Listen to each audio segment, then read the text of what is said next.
Una negociación del más alto nivel y muy discreta se ha venido dando en los últimos tiempos entre la administración de Nicolás Maduro y la de Joe Biden, lo que se traduce en las excarcelaciones de 7 estadounidenses y los 2 sobrinos de la llamada primera combatiente Cilia Flores. Ahora el siguiente paso podría ser el levantamiento de sanciones, descongelamiento de cuentas, a cambio de que se dé ese diálogo entre la oposición y el chavismo. Sin embargo, ¿quién sale beneficiado de todo esto y cómo quedan los venezolanos que no comulgan con este gobierno? Ese es el tema que vamos a abordar el día de hoy en este su espacio Sin Censura, cara a cara, junto a Igor Cuoto. Él es especialista en negociaciones y resolución de conflictos. Bienvenido a la pantalla de Impacto Venezuela. Gracias, Mildred, por la invitación a tu programa. Gracias a usted. ¿En qué punto estamos en este momento cuando se ve esa negociación entre la administración de Maduro y la de Joe Biden? ¿Y cómo queda el gobierno, el llamado gobierno interino también? Bueno, queda fortalecida la visión y la necesidad de que hay un conjunto de puntos que tienen que ser inexorablemente negociados entre gobiernos. En este caso, entre el gobierno de los Estados Unidos, de Joe Biden, y el gobierno de Venezuela, de Nicolás Maduro.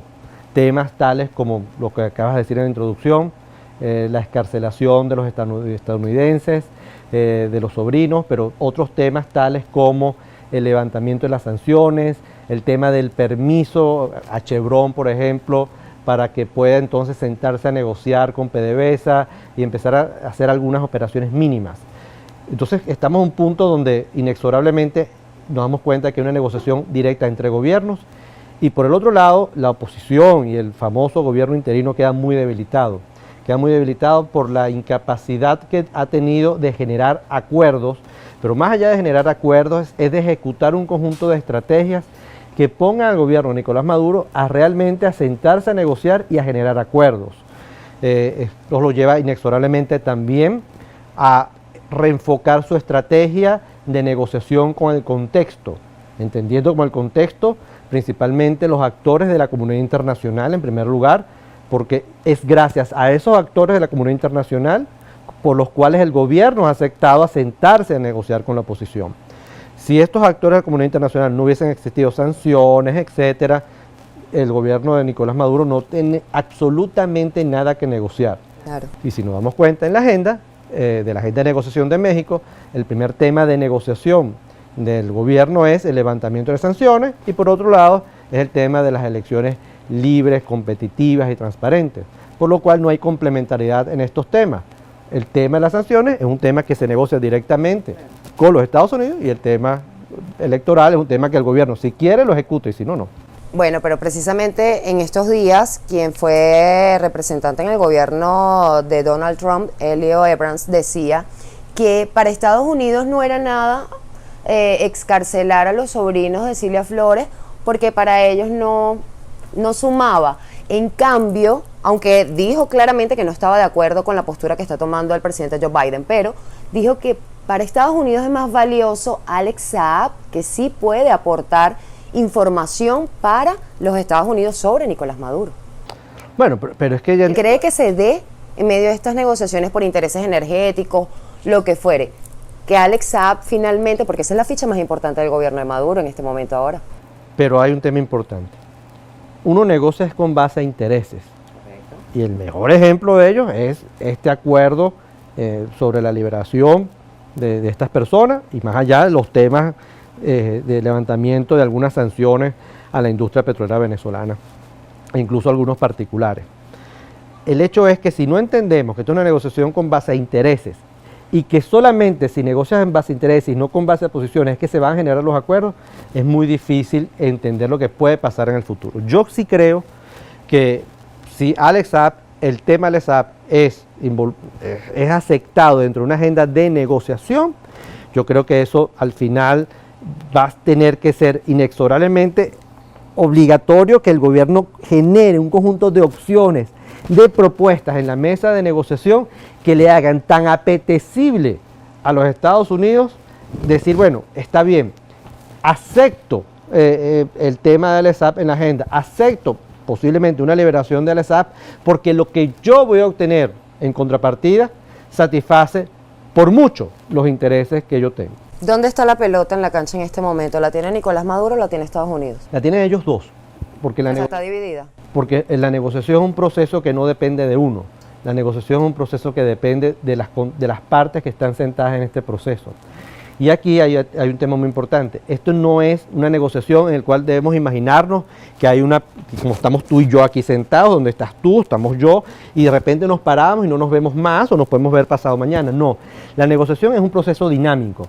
En este momento estamos negociando tú y yo, estamos de repente compartiendo tú y yo, pero posiblemente hay un conjunto de temas técnicos en los cuales hay que seguir negociando, en el cual las partes dicen, bueno, vamos a nombrar un equipo técnico que siga negociando cosas. Pero al final, un acuerdo se da entre dos o más partes, un acuerdo se puede dar entre una sola parte. Pero más allá también de esto está el tema de la ejecución de los acuerdos.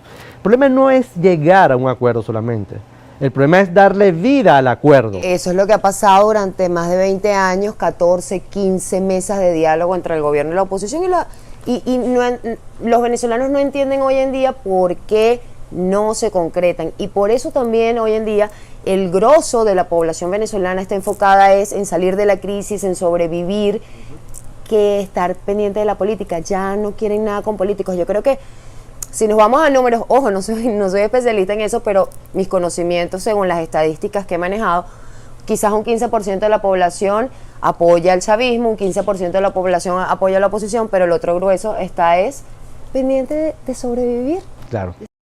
Aquí hay dos reflexiones importantes. Uno, aquí no se ha generado ningún acuerdo, vamos a tratar de resumirlo por varias razones. En primer lugar, porque el gobierno siempre ha tenido muchas alternativas de no acuerdo. Cuando una parte tiene muchas alternativas, depende menos del acuerdo que el otro. Y la oposición venezolana siempre ha dependido de un acuerdo para poder alcanzar sus objetivos. El gobierno no. El gobierno le pone las sanciones, bueno, busca alianzas con Irán, con Rusia, etc. Pierde la Asamblea Nacional, bueno, entonces, pero tiene el control del Tribunal Supremo de Justicia, y a través del Tribunal Supremo de Justicia, entonces inhabilita esa Asamblea del 2015. Entonces, el gobierno siempre ha echado mano a la alternativa. Alternativas que van dirigidas a satisfacer sus intereses. La oposición no, la oposición depende mucho de un acuerdo. Y tanto así que cuando se instabló la mesa de México, bueno, la comunidad internacional lo que decía era, bueno, pero siéntense a negociar. Nosotros lo que apoyamos es el proceso de negociación, porque se entiende de que la oposición venezolana necesita de ese acuerdo.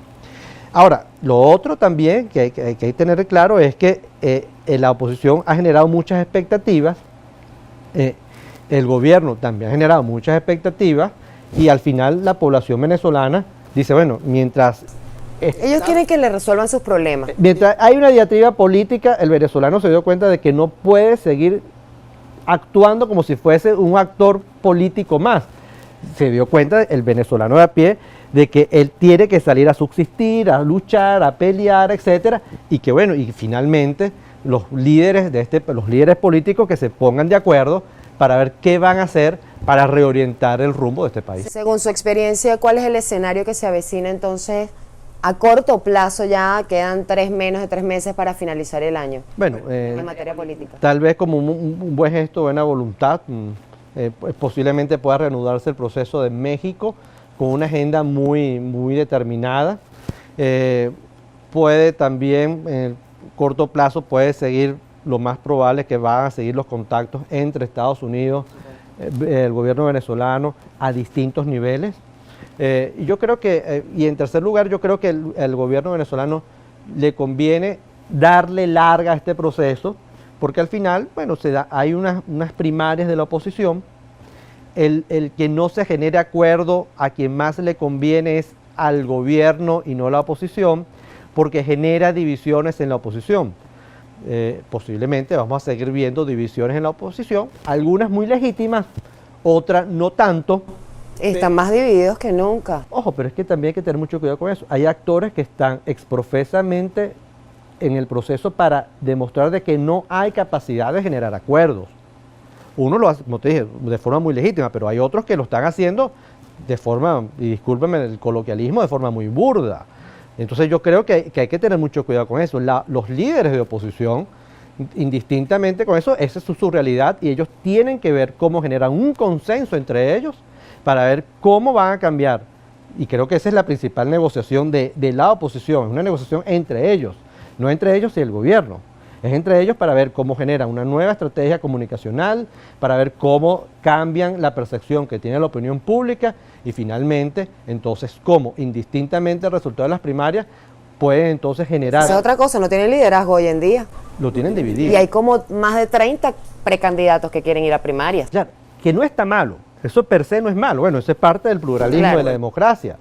La gran pregunta es, cuando termine este proceso, estos actores que participaron van a seguir sentados entre ellos, dialogando, negociando, generando acuerdos para que los distintos grupos políticos realmente sumen voluntades, sumen estrategias con aras de entonces generar esa famosa transición que hablan tanto los actores de oposición. Porque si no lo hacen, si ellos no se enfocan en el proceso de negociación interno entre la oposición, cualquier proceso de negociación con el gobierno o con los actores del contexto internacional o del contexto nacional van a ser totalmente estériles. Para finalizar, breve, ¿el presente y futuro de Venezuela va a seguir condicionado a la permanencia del chavismo en el poder? El chavismo es una realidad y va a seguir en el poder por un tiempo más y va a seguir en el poder hasta tanto en cuanto no haya un contrapeso político que haga que el costo de salida del gobierno sea muy alto, pero que además de eso, que persuada, que enamore a los venezolanos políticamente. No, yo no sé si es con protesta o no, no lo sé, pero lo que sí es cierto es que si no se engancha, si no hay un discurso que enamore, si no hay un discurso que realmente...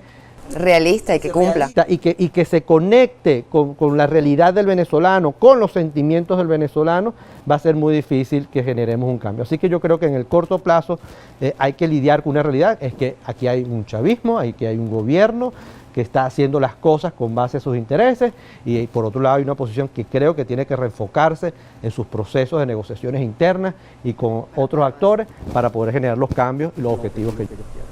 Muchísimas gracias por acompañarnos en Impacto Venezuela a través de Cara a Cara y por supuesto escuchar su maravilloso análisis sobre el contexto político de nuestro país. A toda nuestra audiencia también siempre le agradezco acompañarme cada domingo por aquí por Impacto Venezuela. Recuerden que tenemos disponible para ustedes una plataforma en la web www.impactovenezuela.com y nuestras redes sociales @ImpactoVE. Soy Mildred Manrique, nos vemos en una próxima entrega.